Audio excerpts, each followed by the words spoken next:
రాజకీయాలల్ల ఎవరు ఎప్పుడు ఏ పార్టీలకు మారేది తెలవదని అంటారు.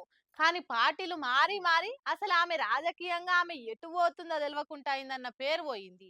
ప్రతిపక్షంలో ఉన్నప్పుడు కూడా పతార జూయించుకొని పబ్లిక్‌లో గానొచ్చిన రాములమ్మ ఇప్పుడు కాంగ్రెస్‌లో పవర్‌లోకొచ్చి ఏడాదైనా ఆఖరికి 12 నెలల పండుగ అయినా కూడా పత్తా లేకుండా పోయింది గదా!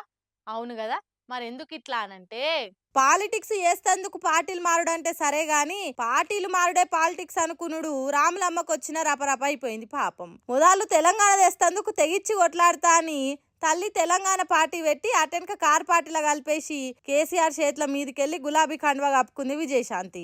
అటెనక మెదక్ లోక్సభ బరిలో నిలబడి పోటీ చేసి గెలిచింది కూడా. తెలంగాణ వచ్చినాక కేసీఆర్ దూరం పెడుతుండన్న కోపం మీద కాంగ్రెస్ కండువా కప్పుకునే వరకల్లా 2018 ఎలక్షన్లలో కాంగ్రెస్ ప్రచార కమిటీ చైర్మన్ పోస్ట్ కూడా ఇచ్చిర్రు. కానీ ఆ ఎన్నికలలో కాంగ్రెస్ పార్టీ బొక్క బోర్ల పడే వరకల్లా కళ్ళు మూసుకొని కమలం పార్టీలో కాలు మోపింది. మునుగోడు ఉప ఎన్నిక దాకా కూడా బీజేపీ జాతీయ కార్యవర్గ సభ్యురాలిగానే ఉంది. అటెనక మునుగోడు ఉప ఎన్నిక ముగిసిపోగానే మొత్తమంతా కూడా ఆలస్యం చేయకుండా యూటర్న్ తీసుకొని బీజేపీకి రామ్ రామ్ చెప్పి మళ్ళా కాంగ్రెస్ లని చేరికైంది. అయితే విజయశాంతి కాంగ్రెస్ పార్టీలో చేరిన కాంగ్రెస్ పవర్ లకు వచ్చినా కూడా రాములమ్మకి పెద్దగా ఇల్వ గుమ్మరిస్తలేరట. పార్టీ లీడర్ లెవెల్ కూడా పెద్దగా ఆమెను పట్టించుకున్నట్టు కూడా గానొస్తలేదనే టాక్ ఉంది. హైకమాండ్ ఆమెకి ప్రచార committee, planning committee chief coordinator, convener గా పోస్టులు ఇచ్చింది. దాంతోని హస్తం గుర్తును గెలిపిర్రు అనుకుంటా రాష్ట్రం అంతటా రయ్య రయ్య తిరిగి జోరుగా ప్రచారం చేసింది. కానీ కాంగ్రెస్ పార్టీ పవర్లకు వచ్చి 12 నెలలు అయి ఏడాది సంబరాలు అవుతున్నా గానీ ఇదివరకు దాకా ఒక్కతాన కూడా ఆమె ఏడగా అనరాలేదు. మొదట్లో హాన్ పార్టీ అధికారంలోకి వచ్చిన కొత్తల ట్వీట్లు, కాంగ్రెస్ సపోర్ట్ గా ఆన్లైన్ లో కామెంట్లు బానే చేసింది.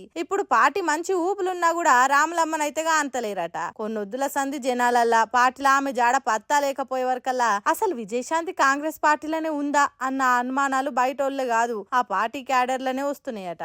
ఊకూకే పార్టీలు మారే వరకల్నే ఈ పరిస్థితి వచ్చిందని బాజాప్తా బయటికే మాట్లాడుతుర్రు. రాములమ్మ మార్కు రాజకీయాలను కొన్నేళ్ల సంధి చూస్తున్న జనాలు. ఓ పార్టీల పదవులు ఇస్తారని ఇంకో పార్టీలకు, ఓ పార్టీల పెద్ద ఇలువిస్తలేరని పక్క పార్టీలకు జంపింగ్లు చేస్తా ఉంటే పొలిటికల్ ఫ్యూచర్ గిట్లనే ఆగంలో వడేకాడికి వస్తుంది అనుకుంటా విజయశాంతిని విజయవంతంగా ఎగ్జాంపుల్ గా నిలబెట్టే పనులే ఛాయలు దాక్కుంటా చర్చలు కూడా చేస్తుర్రు ఇంకొందరు. మరి కాంగ్రెస్ లోనే ఉన్నా అని ప్రెస్ మీట్ పెట్టి మరి చెప్పకుంటే గాని కార్యకర్తలకే క్లారిటీ రానట్టే పోయినా రాములమ్మ రాజకీయం రేపు ఎటు పోతుందో ఏం కథనో చూడాలిగా.